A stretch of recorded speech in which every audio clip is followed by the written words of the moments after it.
Welcome back. A Tonopah woman got into a pretty bad car crash and is now in a big battle with her insurance company. She says her car is a total loss. Insurance thinks it can be salvaged. Here's On Your Side's Gary Harper.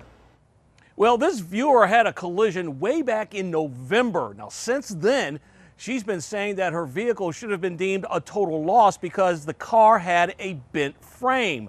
However, the insurance company has a different idea.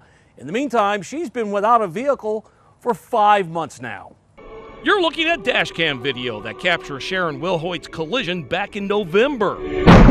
There was no one on the road coming towards me. I didn't see anybody on where I was going to turn.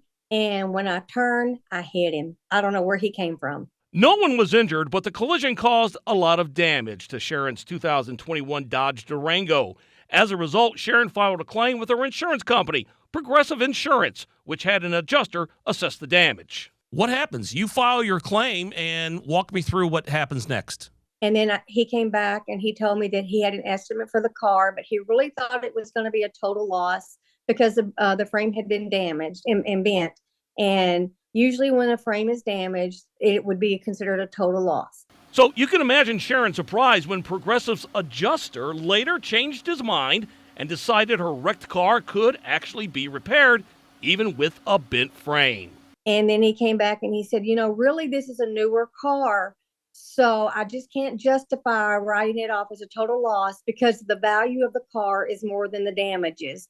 And then I'm going, well, how could that possibly be? Sharon says if her vehicle is repaired, she'd be afraid to drive it due to safety reasons.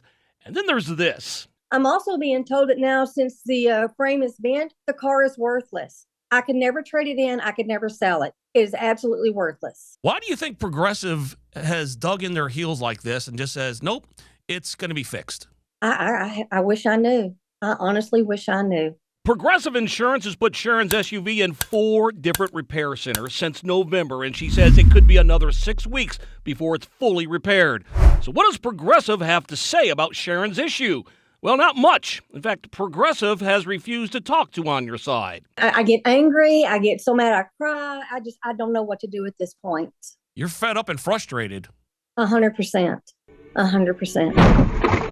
All right, we're hoping this viewer gets her car back soon. By the way, if she does get it back in 6 weeks, and we hope she does, she will have been without a car for 6 months. And again, Progressive has nothing to say to On Your Side. I'm Gary Harper, On Your Side.